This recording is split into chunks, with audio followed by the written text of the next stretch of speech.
Hi friends, പുതിയൊരു വീഡിയോയിലേക്ക് എല്ലാവർക്കും സ്വാഗതം.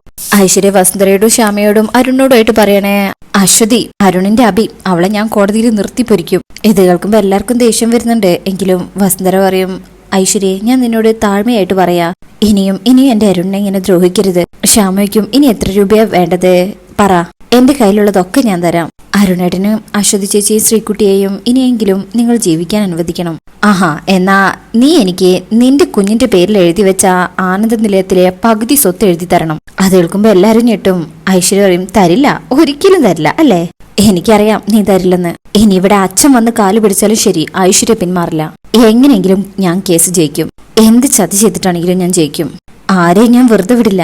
ഇത് കേൾക്കുന്ന അരുണ് ദേഷ്യത്തിൽ, ഡി നിന്നെ ഞാൻ വെറുതെ വിടില്ല, കൊല്ലും എന്ന് പറഞ്ഞ് അടിക്കാനായിട്ട് ഓങ്ങുമ്പോഴേക്കും എല്ലാരും പിടിച്ചു വെക്കുക. ഐശ്വര്യയുടെ കൈ പിടിച്ച്, നിന്നെ ഞാൻ എന്തെങ്കിലും ഓരോന്ന് പറയുമ്പോഴേക്കും ശ്യാമയും വസുന്ധരാമയും കൂടി അരുണിനെ പിടിച്ചു നിർത്താണല്ലോ. മാറി നിൽക്ക അരുൺ എന്ന് പറഞ്ഞ് വസുന്ധരാമ ഐശ്വര്യയിൽ നിന്നും മാറ്റി നിർത്താ. വേണ്ട അരുണേട്ടാ എന്ന് പറഞ്ഞ ശ്യാമയും പറയുന്ന കേൾക്ക്, മണ്ടത്തിലൊന്നും കാണിക്കാതെ അരുൺ പോ, പുറത്തേക്ക് പോ എന്ന് പറയുമ്പോ അരുൺ ദേഷ്യത്തിൽ ഇറങ്ങി പോവാ.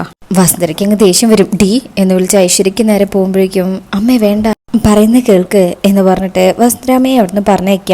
ഐശ്വര്യ എല്ലാം ദേഷ്യം കൊണ്ട് അവിടെ ഇങ്ങനെ ഇരിക്കാം. ശ്യാമ പറയും, ഐശ്വര്യേച്ചി ഒന്ന് ശ്രദ്ധിച്ചു നോക്ക്, എന്റെ വയറ്റിലുള്ള കുഞ്ഞിന്റെ പേരിലുള്ള സ്വത്ത് എഴുതി തന്നാൽ കോടതിയിൽ ഡിവോഴ്സിന് സമ്മതിക്കോ? ഐശ്വര്യക്ക് ഇത് കേൾക്കുമ്പോൾ ഒരു ഞെട്ടലുണ്ടാവുന്നുണ്ട്. അങ്ങനെ ശ്യാമ പറയും, സ്വത്ത് എഴുതി തരാം, പക്ഷേ നിങ്ങൾ പറഞ്ഞ വാക്കു മാറരുത്. ഐശ്വര്യക്കും, സത്യാണോ? സ്വത്ത് എനിക്ക് എഴുതി തരുമോ? ശ്യാമ പറയും, അതെ, ഞാൻ പറഞ്ഞതാ. ഐശ്വര്യ പറയും, എന്നാ ഞാനും വാക്കുമാറില്ല. ശ്യാമ പറയും, അപ്പോ ഇപ്പൊ 75 ലക്ഷം രൂപ വാങ്ങിച്ചിട്ട് വാക്കുമാറിയതോ? അത് പിന്നെ ഡിവോഴ്സ് പെറ്റീഷനില് സൈൻ ചെയ്യാൻ തന്ന രൂപയല്ലേ, അതിൽ ഞാൻ സൈൻ ചെയ്തല്ലോ. ഇനി നീ ഈ സ്വത്തെല്ലാം എന്റെ പേരിൽ എഴുതി തന്നാൽ കോടതിയിലെ ഡിവോഴ്സിന് ഞാൻ ഉറപ്പായിട്ട് സമ്മതിക്കും. ഇതില് നിനക്ക് എന്നെ വിശ്വസിക്കാം. ശ്യാമ പറയും, ശരി, എങ്കിൽ ഞാൻ പറഞ്ഞ സ്വത്ത് എഴുതി തന്നിരിക്കും, ഉറപ്പ്? ശ്യാമ പറയും, ഉറപ്പ് എന്ന് പറഞ്ഞിട്ട് ശ്യാമ അവിടുന്ന് പോവാ.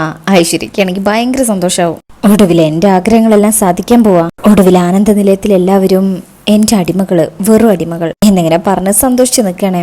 ശേഷം പിന്നീട് കാണിക്കുന്നത് ഐശ്വര്യയും ശ്യാമയും കൂടെ ഒരു വക്കീലിന്റെ അടുത്ത് വന്നിരിക്കുക. ശ്യാമ പ്രമാണം വായിച്ചതാണല്ലോ അല്ലേ? കേട്ടു സർ. ഈ പ്രമാണത്തിൽ പറയുന്ന സ്വത്തുക്കളെല്ലാം ഐശ്വര്യക്ക് കൊടുക്കാൻ ശ്യാമ തയ്യാറാണോ? ശ്യാമ ഐശ്വര്യ ഇങ്ങനെ നോക്കണേ, ഒട്ടും താല്പര്യമില്ലല്ലോ കൊടുക്കാൻ. ഐശ്വര്യ സന്തോഷിച്ചിരിക്കാം. എന്താ ശ്യാമയൊന്നും വേണ്ടാത്തത്? തയ്യാറാണോ? തയ്യാറാണ് സർ. ഓക്കെ, എന്നാ ഇവിടെ ഒന്ന് സൈൻ ചെയ്തോളൂ. ദാ ഇവിടെ എന്ന് പറഞ്ഞ് ഫയൽ കൊടുക്കുക. അങ്ങനെ ശ്യാമ ആ പേപ്പേഴ്സിലൊക്കെ സൈൻ ചെയ്യാം. സൈൻ ചെയ്യുന്നത് കാണുമ്പോൾ ഐശ്വര്യക്ക് ഭയങ്കര സന്തോഷാവുന്നുണ്ട്. ഐശ്വര്യയുടെ മമ്മിയും ഇതൊക്കെ അപ്പുറത്ത് നിന്ന് കാണാം. അങ്ങനെ ആ സാർ അതെല്ലാം വാങ്ങിച്ച് ഒന്നുകൂടി ഒന്ന് റീചെക്ക് ചെയ്യണേ. ഐശ്വര്യയും മമ്മിയും സന്തോഷിച്ചു നിൽക്കുക. ഐശ്വര്യ മനസ്സിൽ കരുതാണ്, ഇപ്പൊ ആനന്ദ നിലയത്തിലെ പകുതി സ്വത്തിന് ഫാക്ടറിക്ക് എല്ലാ അവകാശവും ഞാനാ. ഇനിയാ ഐശ്വര്യ ശരിക്കും ആരാണെന്ന് എല്ലാവരും അറിയാൻ പോകുന്നത് എന്ന് പറഞ്ഞിങ്ങനെ സന്തോഷിച്ച് അവിടെ ഇരിക്കണേ. അങ്ങനെ അതിനുശേഷം പിന്നീട് കാണിക്കുന്നത് അവിടെ കോടതിയിലാണ്. അശ്വതിയെയും ഹാജരാക്കണം എന്ന് പറഞ്ഞതാണല്ലോ. അശ്വതിയും വന്നിട്ടുണ്ട്, കൂടെ ശ്രീകുട്ടിയും. അവര് നല്ല പേടിച്ചായിരിക്കുന്നത്. അങ്ങനെ ഐശ്വര്യയുടെ വക്കീല് പറയും, യുവർ ഓണർ, എന്റെ കക്ഷി ആനന്ദത്തിൽ വലിയ മാനസിക പീഡനങ്ങൾക്ക് ഇരയായിക്കൊണ്ടിരിക്കുക. സ്വന്തം ഭാര്യ ജീവിക്കുന്ന വീട്ടിൽ തന്നെ അരുൺ എന്ന ഭർത്താവ് മുൻ കാമുകി അശ്വതിയെയും ആ ബന്ധത്തിൽ അരുണിന് ജനിച്ച മകളായ ശ്രീകുട്ടിയെയും താമസിപ്പിച്ചിരിക്കുകയാണ്. ഏതൊരു സ്ത്രീക്കാ, ഏതൊരു ഭാര്യയ്ക്കാ ഈ പ്രവൃത്തി സഹിക്കാൻ പറ്റുക? ഏതൊരു സ്ത്രീയാ ആ മാനസിക പീഡനം സഹിക്കുക? ഏറ്റവും വിചിത്രമായ കാര്യം, അരുണിന്റെ അമ്മ, അച്ഛൻ ഉൾപ്പെടെ മറ്റു ബന്ധുക്കളെല്ലാം ഈ പ്രവൃത്തിക്ക് ഒത്താശ ചെയ്യുന്നു. എന്റെ കക്ഷി ഐശ്വര്യയെ ചീറ്റ് ചെയ്യുന്ന വിവാഹവീരനായ ഭർത്താവ് അരുൺ, മുൻ കാമുകി അശ്വതി, ഐശ്വര്യയെ മാനസികമായും ശാരീരികമായും പീഡിപ്പിക്കാൻ ഒത്താശ ചെയ്യുന്ന ശ്യാമ, വസുന്ധര എന്നിവർക്ക് ഇന്ത്യൻ ശിക്ഷാ നിയമപ്രകാരം പരമാവധി ശിക്ഷ നൽകണമെന്ന് താഴ്മയായി അപേക്ഷിക്കുന്നു. ഇത് കേൾക്കുന്ന അശ്വതിയാണെങ്കിൽ പേടിച്ചൊരു വിധായിട്ടുണ്ട്. ശ്യാമ അശ്വതിയുടെ കൈ പിടിച്ച് ധൈര്യം കൊടുക്കുക. ഈ സമയത്ത് ആദ്യം എന്തൊക്കെയോ ശ്യാമയോട് പറയുന്നുണ്ട്. മോളെ ശ്യാമേ എന്ന് വിളിച്ച് അശ്വതിയും ടെൻഷനോട് കൂടിയിരിക്കുന്നത്. ശേഷം ശ്യാമ എന്തോ ആലോചിച്ചതിന് ശേഷം അശ്വതിയോട് സ്വകാര്യമായിട്ട് എന്തോ കാര്യം പറയാം. ഇതേസമയം അരുണിന്റെ വക്കീല് പറയും, യുവർ ഓണർ, അരുണിന്റെ കാമുകി എന്ന് ആരോപണം ഉന്നയിച്ച അശ്വതിയെ എനിക്കൊന്ന് വിസ്തരിക്കണം. Yes, proceed. അശ്വതി ആകെ പേടിക്കും. ശ്യാമ ധൈര്യം കൊടുക്കാനായിട്ട് എന്തൊക്കെയോ ചില കാര്യങ്ങൾ പറഞ്ഞും കൊടുത്തിട്ടുണ്ട്. അങ്ങനെ അശ്വതിയും മോളും കൂടെ അവിടെ കയറി നിൽക്കുക. കോടതി മുമ്പാകെ സത്യം മാത്രമേ ബോധിക്കൂന്ന് സത്യം ചെയ്ത് കൊടുക്കുന്നുണ്ട്. അത് പറഞ്ഞതിന് ശേഷം അരുണിനെ ഇങ്ങനെ നോക്കുന്നുണ്ട്. അരുൺ തല താഴ്ത്തിയാ നിൽക്കുന്നത്. ഐശ്വര്യക്കാണെങ്കിൽ ഇവരെ കാണുമ്പോ തന്നെ അങ്ങ് ദേഷ്യം വരിക.